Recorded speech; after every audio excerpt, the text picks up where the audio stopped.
Meu nome é Lara Mendes. Tenho 36 anos. Sou mãe solo de São Paulo. E o momento em que soube que minha vida tinha sido destruída não foi quando vi a porta da frente destrancada.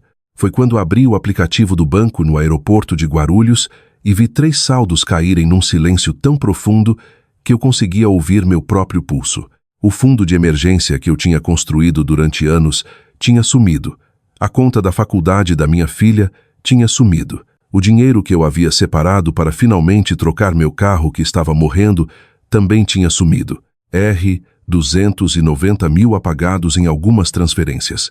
No começo eu achei que tinha que ser fraude, algum erro do banco que seria resolvido com uma ligação. Depois cheguei em casa. O quarto de hóspedes estava vazio. A gaveta da cozinha estava meio aberta e no balcão, onde a família tinha compartilhado refeições na minha casa poucos dias antes, havia um bilhete com 6 palavras que quase fizeram meus joelhos cederem. Desculpa, mana.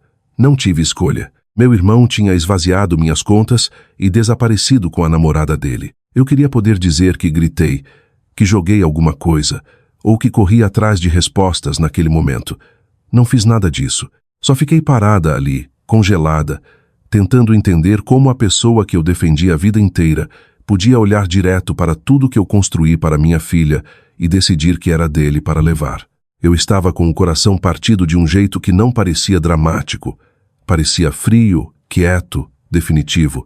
E então minha filha de 9 anos olhou para mim com uma expressão calma que não combinava com o rosto de uma criança e disse: "Mãe, não se preocupa, eu cuidei disso." Eu lembro de ficar olhando para ela, achando que tinha entendido errado o que ela quis dizer. Não tinha, e o que aconteceu depois foi mais estranho, mais escuro e muito mais satisfatório do que qualquer coisa que eu poderia ter imaginado naquele dia. Antes de contar o que minha filha me mostrou e por que meu celular tocou dias depois, no meio da noite, com meu irmão gritando do outro lado, me diga de onde você está assistindo e que horas são aí agora. Eu sempre me pergunto até onde histórias como essa viajam antes de encontrar as pessoas que precisavam ouvi-las. Meu irmão, o Eric, tem 31 anos agora. E se você o conhecesse num dia bom, provavelmente o chamaria de charmoso. Ele tinha aquele sorriso fácil, aquele jeito relaxado de falar, aquele tipo de voz que fazia as pessoas acharem que ele era inofensivo. Durante a maior parte da minha vida, eu também achei. Depois que nossos pais se separaram, eu me tornei a pessoa que limpava as bagunças que ninguém mais queria ver. Eu tinha 16 anos e de repente estava aprendendo a ser estável enquanto todo mundo ao meu redor desmoronava. O Eric ainda era criança naquela época, bravo com nosso pai, decepcionado com nossa mãe, velho o suficiente para lembrar dos gritos, mas novo demais para entender o que aquilo significava. Eu perdi muita coisa tentando manter-lo firme. Trabalhava depois da aula, fazia faculdade comunitária mais tarde do que planejava e passei anos dizendo para mim mesma que era temporário. Que família era para se puxar uns aos outros. Mesmo quando cresci, casei, me divorciei e me vi reconstruindo minha vida com uma menininha dependendo de mim, aquele hábito nunca foi embora.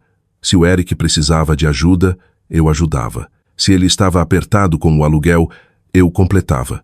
Se o carro dele quebrava, eu pagava o conserto. Se ele jurava que finalmente ia levar a vida a sério, eu escolhia acreditar nele. Talvez esse tenha sido meu primeiro erro de verdade. Não confiar nele uma vez. Confiar nele várias e várias vezes, depois que ele não tinha feito nada para merecer. Quando esta história começou, eu finalmente tinha construído algo sólido. Eu trabalhava como coordenadora sênior de operações de eventos para uma empresa de congressos em São Paulo. Não era glamouroso, mas era estável. E depois de anos me virando no aperto, estável parecia luxo. Eu tinha um apartamento num bairro tranquilo com boas escolas, uma babá confiável 2 ruas adiante e espaço suficiente no orçamento para pensar no futuro sem entrar em pânico. Minha filha, a Sofia, tinha 9 anos, observadora daquele jeito inquietante que só certas crianças têm. O tipo de criança que olha para uma sala por 5 segundos e consegue dizer quem está fingindo e quem está realmente chateado. Ela tinha meus olhos e uma mente que não perdia quase nada. O Eric começou a aparecer mais quando percebeu que eu estava bem. No começo, eu achei fofo. Ele passava depois do trabalho, sentava na ilha da minha cozinha, roubava batatas fritas do prato da Sofia e a fazia rir com vozes ridículas. Depois ele começou a trazer a namorada, a Vanessa. Ela tinha 29 anos, bonita de um jeito polido, com unhas perfeitas, perfume caro e aquele tipo de sorriso que sempre parecia meio segundo atrasado. Ela era calorosa comigo, quase calorosa demais, e tratava minha casa como um lugar que ela estava estudando enquanto fingia admirar.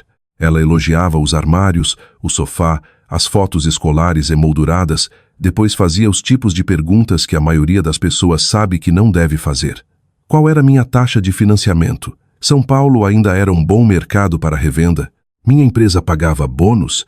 Eu ainda dirigia o mesmo SUV? Eu já tinha começado o fundo da faculdade da Sofia? Nas primeiras vezes, eu respondia de forma leve, porque é assim que as mulheres são treinadas a fazer quando alguém cruza uma linha com um sorriso. Você ri, suaviza, diz para si mesma que está sendo sensível demais. A Sofia percebeu antes de mim. Uma noite de sábado, depois que o Eric e a Vanessa foram embora, a Sofia ficou em pé numa cadeira perto da pia, secando pratos e disse: "Mãe, por que a Vanessa sempre olha nossas coisas como se estivesse contando?" Eu ri de verdade. Contando? Era exatamente como parecia, mas eu ainda defendi eles. Disse que adultos eram curiosos, que as pessoas faziam perguntas estranhas às vezes, que o Eric era família e família não entrava na sua casa planejando te machucar. A Sofia não discutiu. Só me deu aquele olhar pequeno e cuidadoso que ela faz quando acha que eu estou errada, mas não quer brigar. Olhando para trás, eu odeio que eu lembro tão claramente daquela expressão. Significa que alguma parte de mim já sabia que ela estava vendo algo real. Mais ou menos nessa época, a vida do Eric começou a parecer mais instável que o normal. Ele trocou de emprego 2 vezes em 6 meses. Sempre tinha uma explicação. Chefia ruim, chefe tóxico, empresa que não valorizava ele. A Vanessa tinha o próprio caos. Pegava turnos como bartender num lugar badalado no centro, postava fotos glamourosas nas redes e falava o tempo todo que estava a um golpe de sorte de algo maior. Eles brigavam em sussurros que achavam que ninguém ouvia. Uma vez eu peguei o Eric de pé na minha varanda dos fundos à noite, celular no ouvido, dizendo: "Só me dá mais uma semana, cara. Tá sendo resolvido." Quando ele me viu na porta de correr, sorriu rápido demais e disse que não era nada. Eu quis perguntar mais. Não perguntei. Estava cansada, e ele era meu irmão, e aquele velho padrão voltou para o lugar. Quando as pessoas que você ama te mostram pedaços da verdade, às vezes você ajuda elas a esconder o resto, porque é mais fácil do que lidar com o que isso pode significar. Depois veio minha viagem de trabalho para o Rio. Era um congresso de 3 dias do setor. O tipo de evento que minha chefe precisava que eu estivesse pessoalmente, porque eu lidava com coordenação de fornecedores e logística melhor que qualquer pessoa da equipe. Eu quase disse não porque odiava deixar a Sofia, mas o Eric se ofereceu antes mesmo de eu pedir. Ele disse que ele e a Vanessa ficariam no meu apartamento, ajudariam com a escola, garantiriam que tudo ficasse fácil. A Vanessa sorriu e disse: "Deixa com a gente, Lara. Vai impressionar todo mundo." Por um segundo rápido eu lembro de ter sentido gratidão. Essa é a parte que ainda dói. Não só que ele roubou de mim, mas que eu agradeci primeiro. Na manhã que saí para o Rio, passei pela lista de sempre 3 vezes, porque é assim que eu sou. Dinheiro do lanche na mochila da Sofia, contatos de emergência na geladeira, plano de busca na escola enviado para a vizinha, caso o trânsito atrasasse. Deixei para o Eric a chave reserva, o código da garagem e a senha do Wi-Fi. Nada além disso. Nenhuma senha bancária, nenhum bilhete com informação sensível, nenhum ato dramático de confiança cega que tornasse a traição fácil de explicar depois. Isso é importante porque o que aconteceu em seguida não veio de um erro estúpido único. Veio de 100 pequenos lugares onde eu deixei a família se familiarizar mais com minha vida do que eles tinham direito. O Eric já tinha pegado meu notebook emprestado antes. Ele tinha sentado na ilha da minha cozinha enquanto eu fazia login em contas de trabalho e pagamento de contas. Ele conhecia minhas rotinas. A Vanessa observava tudo. Ela notava quando eu largava o celular, notava qual navegador eu usava, notava que meu e-mail frequentemente ficava aberto no notebook porque eu vivia pulando entre trabalho e casa. Na época, nunca passou pela minha cabeça que a própria atenção pudesse ser uma arma. O rio foi agitado o suficiente para me distrair na maior parte dos 2 primeiros dias. O salão do congresso era barulhento. Minha agenda estava cheia e meu celular vibrava toda hora com mensagens de fornecedores, clientes e minha chefe. Eu ligava para a Sofia toda noite. Ela parecia bem até animada. Disse que o tio Eric fez panquecas para o jantar uma noite porque estragou o jantar normal. Disse que a Vanessa ficava perguntando se ela queria aparecer em vídeos bonitinhos para as redes sociais e ela ficava dizendo não. Isso me fez sorrir na hora. A Sofia sempre teve mais limites que a maioria dos adultos. No terceiro dia, cheguei ao aeroporto cedo porque minha última sessão terminou antes do previsto. Comprei um café, encontrei um assento perto da janela e abri o app do banco por hábito. Eu queria poder dizer que houve um aviso primeiro, um atraso, uma cobrança suspeita, uma sensação. Não houve nada. Um segundo eu estava cansada pensando na roupa suja, e no seguinte eu estava olhando para 3 saldos que todos marcavam 0. Meu fundo de emergência estava vazio. A conta 529 da faculdade da Sofia estava vazia. A poupança onde eu guardava dinheiro para trocar meu SUV que estava morrendo também estava vazia. 290 mil tinham sumido. Eu lembro de piscar forte, sair do app, entrar de novo como se tivesse digitado errado. Mesmos números, mesma ausência.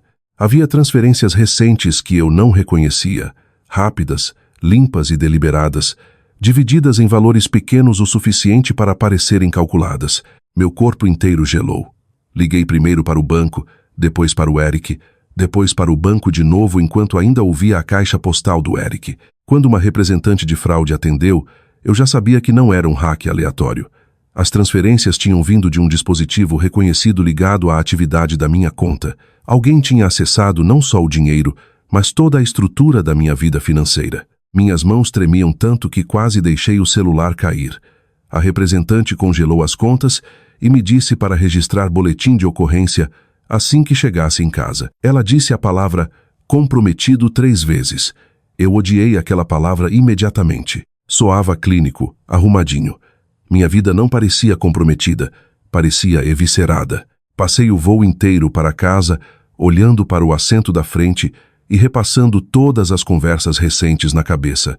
A Vanessa perguntando se eu usava um banco grande ou uma cooperativa local. O Eric brincando casualmente que eu provavelmente tinha toda a minha vida colorida em planilhas. A Sofia perguntando por que a Vanessa olhava nossas coisas como se estivesse contando.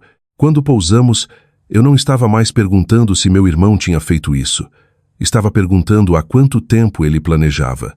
Dirigi direto do aeroporto para casa. A casa parecia normal por fora. Luz da varanda acesa, bicicleta da Sofia perto da garagem, vasos de flores ainda alinhados nos degraus. Foi a normalidade que fez o interior parecer pior. As gavetas do quarto de hóspedes estavam vazias. O armário estava vazio. O balcão do banheiro onde a Vanessa tinha espalhado seus produtos de pele estava limpo. Uma caneca ainda estava na pia.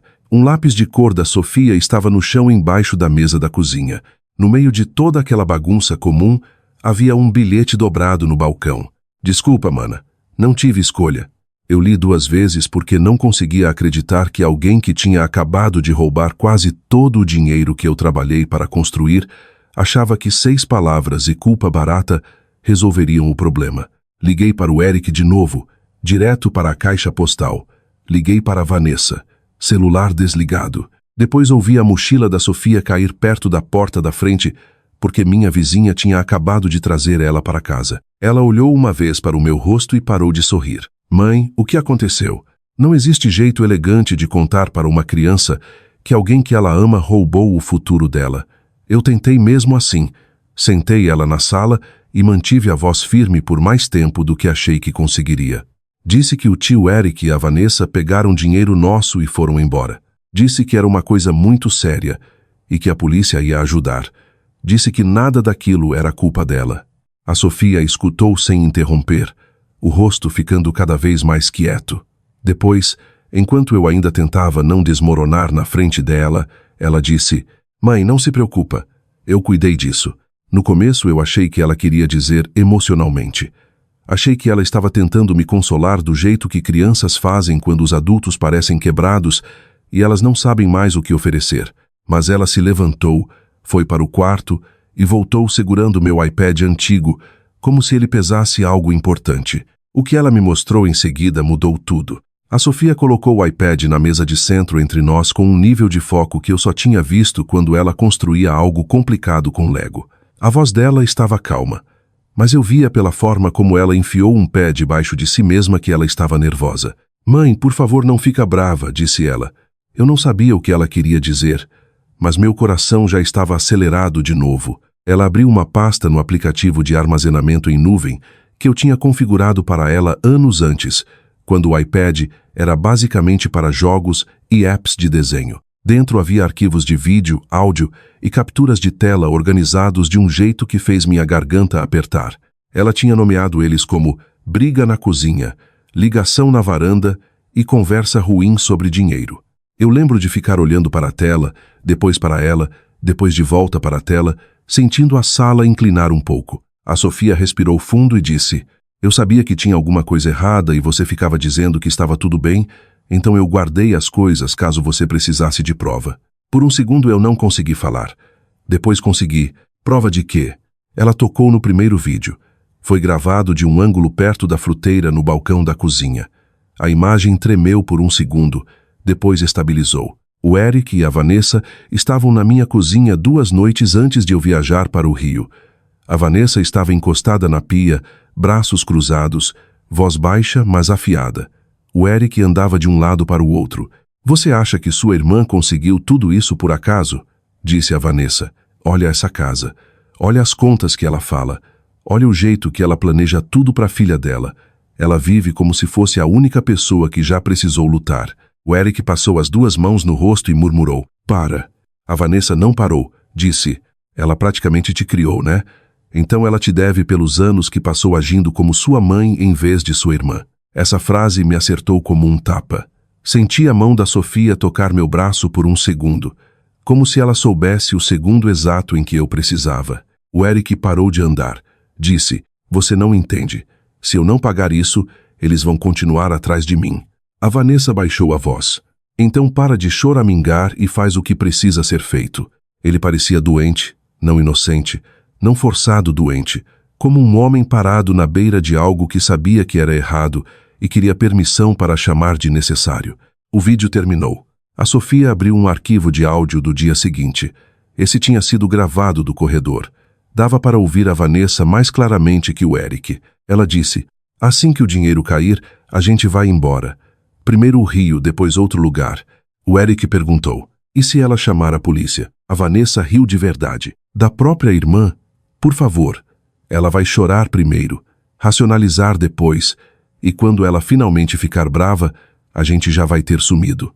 Eu fechei os olhos por um segundo, porque ouvir alguém narrar meus piores hábitos, com tanta precisão, me fez sentir exposta na minha própria casa. A Sofia estava quieta. Eu sabia que ela estava me observando mais que a tela agora. Eu me forcei a continuar concentrada. Me mostra o resto, eu disse. A próxima peça foi o que me fez parar de tremer e começar a ficar com raiva. A Sofia tinha ligado a função de câmera da casa no antigo app de monitoramento que eu usava para acompanhar entregas e verificar a sala quando ela chegava da escola. Eu tinha esquecido que ele existia. Ela não. Ela tinha posicionado o iPad para pegar parte da cozinha e do cantinho do escritório. O horário marcava a tarde depois que eu viajei para o Rio. O Eric estava sentado no meu notebook. A Vanessa estava atrás dele, uma mão no ombro dele, dando ordens como se já tivesse feito aquilo antes. Tenta o e-mail primeiro, disse ela. Ele digitou, xingou, depois disse: está pedindo o código. A Vanessa respondeu: olha as mensagens dela. Ela sempre deixa as coisas abertas. Meu estômago revirou porque eu de repente lembrei da pressa daquela manhã, deixando o notebook em modo de espera em vez de desligado, a aba do e-mail aberta, porque eu estava enviando confirmações de fornecedores de última hora. O Eric abriu a caixa de entrada, encontrou o código de verificação e leu em voz alta. Ele navegou pelas minhas contas uma por uma. Poupança de emergência, fundo da faculdade da Sofia, reserva do carro. Ele hesitou só uma vez quando a conta da faculdade da Sofia apareceu na tela. A Vanessa também viu. Ela disse: não começa a ter consciência agora. Oh, Eric Sasseru, essa é para ela. A Vanessa se inclinou e disse algo que eu nunca vou esquecer. Assim como cada real que sua irmã já gastou com você. Transfere. E ele transferiu. Naquele momento, qualquer parte protetora de mim que ainda queria vê-lo como fraco em vez de cruel finalmente rachou. Homens fracos ainda escolhem. Homens fracos ainda clicam em transferir. Homens fracos ainda roubam de crianças, se isso salvar eles mesmos. A Sofia abriu outro trecho. Só áudio. O Eric estava fora, na varanda dos fundos, falando no celular. A voz dele soava diferente ali, mais dura, mais amarga. Ele disse: "Eu tô pegando, tá bom? Para de ligar como se eu fosse idiota. Ela tem mais guardado do que eu pensava. Não, eu não ligo de onde veio o dinheiro da faculdade. Dinheiro é dinheiro." Eu cobri a boca. Não era mais só roubo, era revelação. A verdade sobre ele, sem desculpas, sem pânico e sem a influência da Vanessa, estava ali na própria voz dele. A Sofia tinha mais uma coisa. Ela tirou um caderninho espiral pequeno com estrelas roxas na capa. Disse que às vezes não conseguia gravar porque eles estavam perto demais. Então ela anotava o que eles diziam depois que saíam da sala. Numa página com letras maiúsculas cuidadosas, ela tinha escrito: "Vanessa disse que se ele desistir, ela vai contar para a irmã dele sobre os caras do jogo e o depósito." Eric disse: Não, isso não." Noutra página ela escreveu: "Eric disse que está cansado da Lara agindo como se tivesse salvado ele, e talvez seja a hora dela saber como é perder tudo de uma vez." Eu fiquei olhando para aquela linha por tanto tempo que a Sofia perguntou se eu precisava de água. Tudo de uma vez. Era isso que ele queria que eu sentisse. Não só perda, humilhação, impotência, talvez vingança própria por toda a insegurança que ele nunca teve coragem de dizer em voz alta quando ainda importava. Eu puxei a Sofia para meus braços tão rápido que ela deu um gritinho. Eu a segurei ali e senti algo complicado e dolorido subir no peito. Orgulho sim, gratidão com certeza, mas também vergonha, porque ela tinha tentado me avisar. Tinha percebido o perigo. Tinha nos protegido do único jeito que uma menina de 9 anos sabia, e eu ficava dizendo para ela não se preocupar. "Desculpa por não ter te escutado." Eu sussurrei no cabelo dela. Ela se afastou e olhou para mim com aqueles olhos sérios. "Tá tudo bem, mãe. Eu sabia que você ia precisar de prova." Eu soltei uma risada quebrada porque claro que era isso que ela pensava primeiro. Prova. Minha filha, enquanto eu ainda me agarrava à ideia de família, já tinha aceitado a realidade e começado a construir um caso. Foi o momento em que parei de me sentir vítima e comecei a me sentir alguém prestes a lutar de volta. Eu copiei todos os arquivos para meu próprio celular, mandei backups para mim mesma e liguei para a polícia de novo. Dessa vez eu não soei confusa ou emocional. Soei preparada.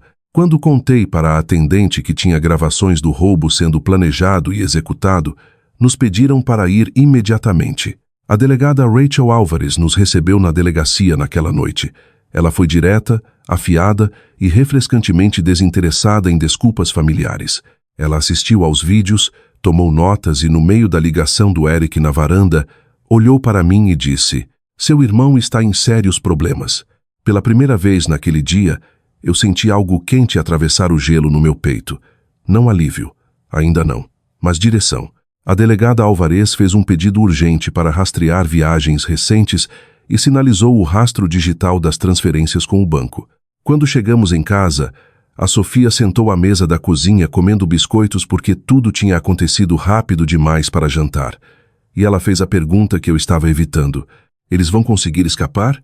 Eu olhei para minha filha, para o iPad, para o lugar vazio no balcão onde o bilhete tinha estado e disse: "Não, eles cometeram um erro.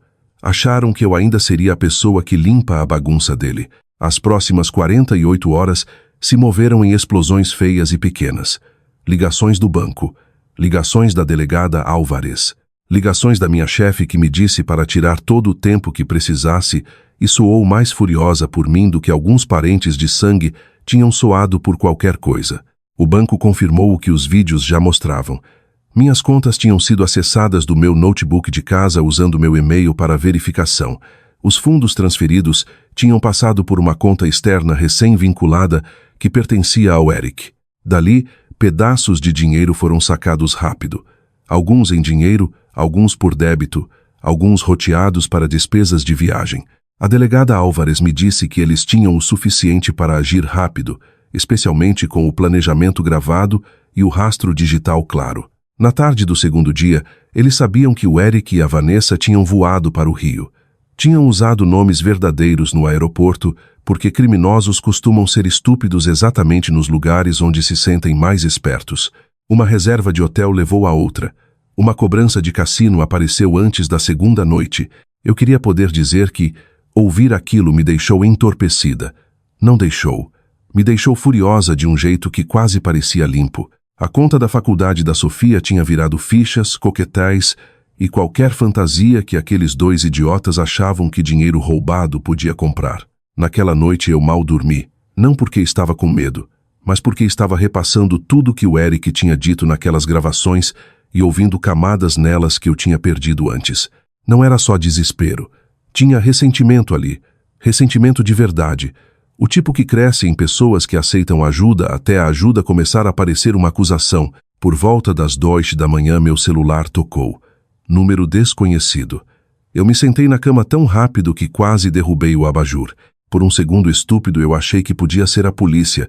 Depois atendi e ouvi o Eric gritando. Lara, que merda você fez? A voz dele estava rouca, em pânico e alta o suficiente para eu afastar o celular da orelha. Eu não respondi imediatamente. Queria ouvir ele preencher o silêncio. Ele preencheu.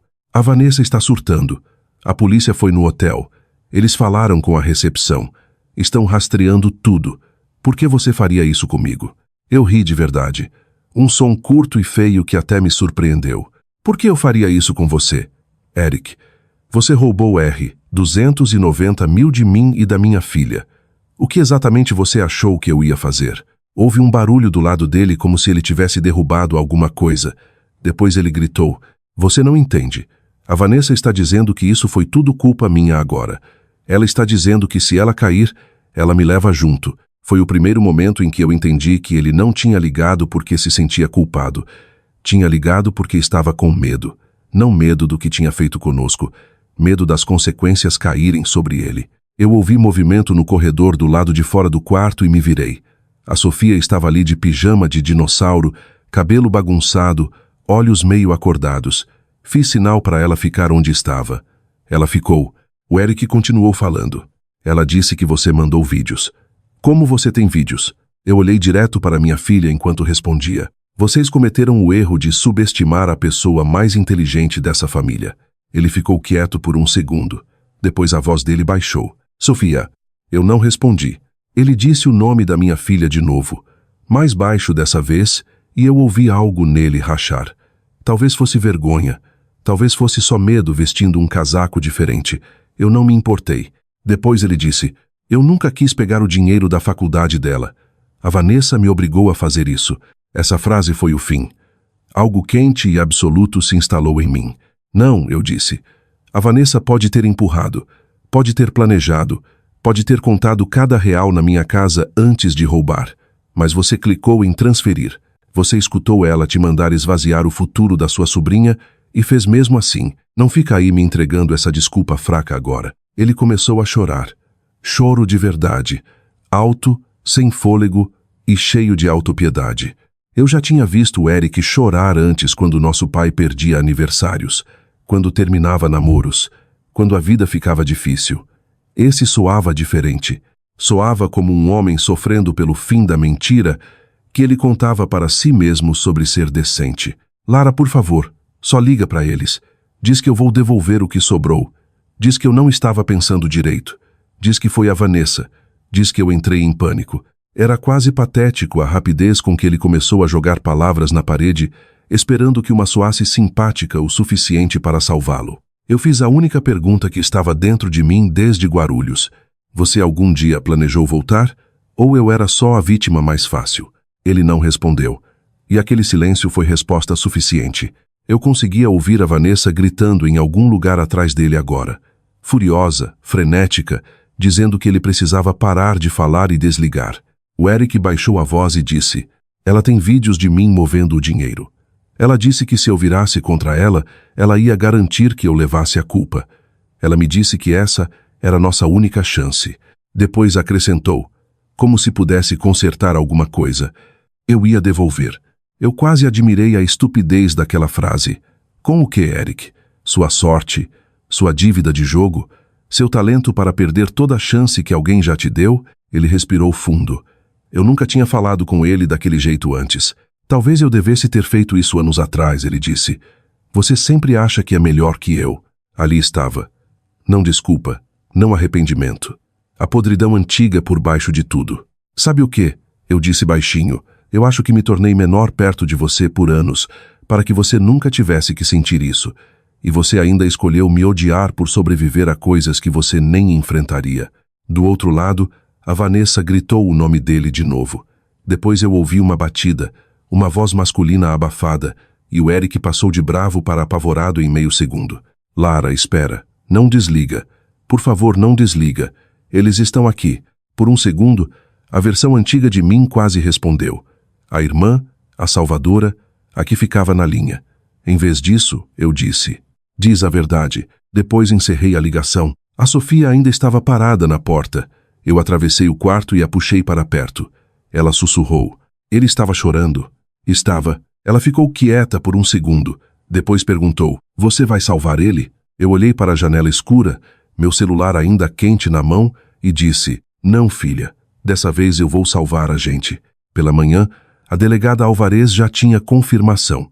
A polícia do Rio tinha detido os dois para interrogatório, depois formalizado a prisão assim que os registros de transferência e os mandados chegaram. Eu esperava me sentir triunfante. O que eu realmente senti foi mais firme que isso, mais útil. Como se algo em mim finalmente tivesse parado de balançar. Levei a Sofia para a escola, voltei para casa, fiz café que eu não queria de verdade e passei as próximas 6 horas respondendo perguntas. Sim, aquele era meu notebook nas imagens. Sim, aquela era minha casa. Sim, aquela era a voz do meu irmão. Sim, os fundos pertenciam a mim e a minha filha. Não, nenhum dos dois tinha permissão. Quando a delegada Alvarez ligou mais tarde naquela tarde, o tom dela me contou tudo antes de terminar a primeira frase. A Vanessa tinha virado contra o Eric imediatamente. Claro que tinha. Ela disse para a polícia que ele era instável, emocional, imprudente e inteiramente responsável. Admitiu a viagem, admitiu que sabia que o dinheiro não era dele, mas se pintou como alguém que se envolveu numa situação ruim com um homem desesperado. Teria sido quase impressionante se não fosse tão previsível. O problema para Vanessa era que os arquivos da Sofia não se importavam com a performance dela. Os vídeos mostravam ela dirigindo ele, pressionando ele, zombando de mim e expondo o plano com as próprias palavras dela. O Eric, por outro lado, tentou dividir a culpa. Admitiu as transferências, admitiu a dívida de jogo, admitiu que homens para quem ele devia dinheiro tinham ameaçado ele. Admitiu que a Vanessa tinha empurrado ele, mas ele também ficava voltando para um detalhe que me dizia mais sobre ele que qualquer outra coisa. Ele disse que estava cansado de ser a decepção da família. Disse que eu o tratava como um projeto. Disse que talvez uma parte dele quisesse tomar algo de volta pela primeira vez. Quando a delegada Alvarez repetiu isso, eu fiquei olhando para a parede da cozinha e pensei, ali está. A verdade finalmente nem me surpreendeu mais. Não desculpava ele. Só o tornava menor. 2 dias depois, promotores de ambos os estados coordenaram as acusações, com São Paulo assumindo a liderança porque foi onde o acesso e o roubo ocorreram. Ficamos sabendo que cerca de R$ 155 mil podiam ser recuperados. O resto já tinha sido queimado em saques em dinheiro, contas de hotel, perdas no cassino, roupas e passagens. R$ 155 mil era mais do que eu esperava e muito menos do que o suficiente. Existem números que doem de formas estranhas. R$ 290 mil desaparecendo doeu. Mas ouvir que R$ 135 mil de sacrifício tinham virado nada em menos de uma semana doeu diferente. Aquela quantia tinha almoços da escola, casacos de inverno, horas extras, noites em que eu dizia não para férias, e sim para mais um plantão, mais um evento, mais um contrato freelance de logística. Me pediram se eu queria fazer uma declaração antes das decisões formais de acusação e qualquer possível negociação de acordo. Eu disse sim, antes de o advogado terminar a pergunta. Uma semana depois, eu sentei numa sala de reuniões com a promotora, a delegada Álvares, e uma conexão por telefone com o Rio para a coordenação interestadual. O Eric apareceu em vídeo por parte da reunião. Ele parecia pior do que eu esperava. Pálido, vazio, sem barbear. Começou com meu nome do mesmo jeito que as pessoas começam orações quando não sabem mais o que dizer. Lara, oikotai ele. Não, você não começa com meu nome, como se estivéssemos tendo uma conversa de família. Isso não é isso. Ele engoliu em seco. A promotora perguntou se eu queria ouvir a versão dele diretamente. Eu disse que sim. O Eric disse que a Vanessa tinha empurrado o plano, mas quando a janela abriu, ele pegou. Disse que se convenceu de que ia devolver depois de uma grande vitória. Disse que se odiou no meio do caminho. Disse que soube que tinha cruzado a linha quando moveu o fundo da faculdade da Sofia, e fez mesmo assim. Depois, porque ele ainda não tinha aprendido, me pediu para considerar não destruir o resto da vida dele. Não destruir o resto da vida dele. A arrogância daquela frase quase tirou meu fôlego. Eu me inclinei para a câmera e disse: você destruiu a versão da minha vida em que eu acreditava que meu próprio irmão protegeria minha filha. Você destruiu os anos que demorei para me sentir financeiramente segura depois do divórcio. Você tirou de uma criança e quer falar comigo sobre o seu futuro. Ele olhou para baixo. A Vanessa, através do advogado dela, mais tarde ofereceu cooperar mais plenamente em troca de redução de pena. As evidências impediram que ela escapasse limpa, mas ela ainda manobrou forte pelo melhor acordo possível. Ela forneceu mensagens, detalhes de contas e provas de que o Eric tinha feito contato direto com alguns dos homens para quem devia. Isso ajudou os promotores a argumentar que ele não era só manipulado, era um participante ativo tentando resolver um desastre e criando um maior para nós. No final, a Vanessa conseguiu um acordo que a manteve fora de prisão longa, mas destruiu quase todo o resto. Recebeu liberdade condicional, obrigações de restituição, restrições relacionadas à fraude, serviço comunitário e uma sentença civil ligada aos meus prejuízos. O empregador dela a dispensou. A imagem online que ela tinha construído desmoronou assim que o boletim de ocorrência virou público. Amigos sumiram, patrocinadores desapareceram.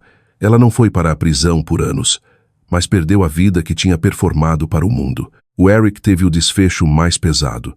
Infrações menores anteriores relacionadas a jogo combinadas com a escala do roubo, o planejamento gravado e o rastro de transferência deixaram ele enfrentando tempo real de prisão. O advogado dele pediu simpatia. A promotora pediu responsabilidade. Me perguntaram, baixinho e mais de uma vez, se eu queria suavizar minha declaração de vítima porque ele era meu irmão. Essa pode ter sido a pergunta mais insultante que alguém me fez durante todo o processo. Quando a sentença veio meses depois, eu fiquei de pé no tribunal e disse a verdade. Disse que tinha passado a maior parte da minha vida protegendo o Eric de consequências que deveriam ter ensinado ele a ser homem. Disse que toda vez que eu limpava uma das bagunças dele, eu ajudava ele a acreditar que outra pessoa sempre absorveria o custo das escolhas dele. Disse que minha filha tinha mais integridade aos 9 anos do que ele tinha mostrado aos 31. Depois olhei para ele e entreguei a única frase que eu carregava havia meses. Eu te criei como família. Você me tratou como caixa eletrônico. A sala ficou em silêncio depois disso. O Eric foi condenado a 4 anos de prisão com restituição. Não o suficiente para apagar o que ele fez. O suficiente para garantir que ele finalmente sentasse quieto com aquilo. A Vanessa saiu daquele tribunal livre no sentido técnico, mas exposta, endividada e permanentemente manchada pelo que todo mundo agora sabia que ela era. Eu dirigi de volta do tribunal com a mão firme no volante. Quando estacionei, a Sofia me encontrou na porta da frente antes mesmo de eu tirar a bolsa do ombro. Ela perguntou, acabou? Eu me ajoelhei no hall de entrada e disse, o caso acabou. A reconstrução começa agora. A reconstrução não foi graciosa. Eu queria que as pessoas falassem mais sobre isso. Elas falam de sobrevivência como se viesse com música, montagem e uma frase final forte. A reconstrução real parece planilhas à meia-noite e aprender a respirar através da raiva quando um e-mail de redefinição de senha chega na sua caixa de entrada. Parece checar suas contas com frequência demais, trocar fechaduras, ligar a autenticação em 2 etapas para tudo e perceber que segurança financeira não é só ganhar dinheiro, é proteger o acesso à sua vida. Os primeiros 6 meses depois da sentença foram difíceis.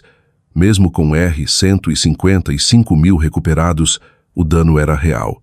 O fundo da faculdade da Sofia levou o pior golpe. Minha poupança de emergência era uma sombra do que tinha sido. Peguei projetos extras no trabalho e turnos de fim de semana em consultoria de logística para eventos locais menores. Eu estava cansada, mas dessa vez o cansaço sentia diferente, mais limpo. Não era o cansaço de ser usada, era o cansaço de construir algo de volta, com pleno conhecimento do que eu estava protegendo e de quem. As pessoas me surpreenderam também. Minha chefe organizou uma vaquinha privada sem fazer espetáculo. Amigos que eu não via havia meses mandaram cartões de supermercado. Minha vizinha, que tinha levado a Sofia para casa naquele dia terrível, começou a deixar sopa com aquele tipo de gentileza quieta que não pede aplausos. Entre apoio, trabalho e orçamento implacável, estabilizamos mais rápido do que eu esperava.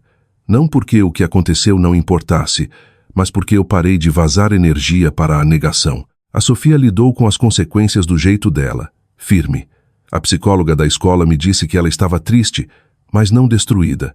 Brava, mas não perdida nisso. Ela tinha um quadro moral claro, mas escolhas têm consequências. Amor não cancela dano. Dizer a verdade importa. Às vezes eu acho que crianças entendem justiça de forma mais limpa que adultos, porque ainda não aprenderam a romantizar disfunção. Uma noite, enquanto eu atualizava nosso orçamento, a Sofia sentou do outro lado fazendo lição de matemática e disse: "Mãe, você ainda está brava com ele? Ou está magoada?" A pergunta foi tão precisa que eu tive que parar de digitar. "As duas coisas", eu disse para ela. "Mas a mágoa dura mais." Ela assentiu como se aquilo fizesse todo o sentido. Depois disse algo que eu anotei depois porque nunca quis esquecer. Ela disse: "Eu acho que ser família deveria significar que você ganha mais chances de acertar, não mais chances de errar." Essa foi a lição no centro de tudo. E veio de uma menina de 9 anos. O Eric me escreveu da prisão depois de uns 5 meses, depois de 7, depois de 9. No começo eu não respondi. As primeiras cartas dele eram cheias de vergonha e autopiedade entrelaçadas tão apertado que era difícil separar uma da outra. Pela terceira carta o tom mudou.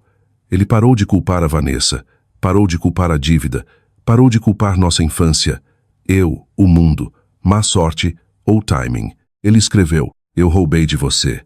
Eu roubei da Sofia. Ninguém forçou minha mão sobre aquele teclado." Essa frase importou, não porque consertou alguma coisa, mas porque foi a primeira coisa honesta que ele disse em anos. Eventualmente eu respondi: "Não muito, só o suficiente para dizer que tinha recebido a carta e que a Sofia estava indo bem na escola." Ele respondeu sem pedir perdão. Isso também importou. O processo civil apertou a Vanessa mais que o criminal. A renda dela era monitorada. O plano de pagamento era rígido. Ela tentou 2 vezes reduzir as obrigações e falhou nas 2. A versão pública dela, a mulher glamourosa e curada, que achava que minha vida era algo para ser saqueada, desapareceu. Numa história como essa, as pessoas geralmente querem a vingança mais limpa possível. Querem grades de prisão, karma instantâneo, sofrimento alto. Mas o que mais me satisfez foi mais quieto. Foi ver a verdade prender os dois exatamente do jeito que cada um mais temia. O Eric teve que sentar consigo mesmo tempo suficiente para não ter mais para onde correr do que ele era. A Vanessa teve que viver no mundo como alguém que as pessoas finalmente viam com clareza. 3 anos depois, meu fundo de emergência está saudável de novo. A conta da faculdade da Sofia está sendo reconstruída. Troquei o SUV por algo modesto e confiável. A Sofia tem 12 anos agora, alta para a idade, obcecada por programação e ainda muito satisfeita consigo mesma pelo que ela chama de sua era de detetive. De vez em quando ela brinca que salvou as finanças da família antes do ensino fundamental. Ela não está errada. O Eric e eu falamos raramente. Quando ele foi solto, eu concordei com um encontro supervisionado num parque público. Não por ele, por mim e pela Sofia, que merecia ver que limites podem existir sem crueldade. Ele parecia mais velho, menor de alguma forma. Pediu desculpas diretamente para ela antes de pedir para mim. Eu respeitei isso.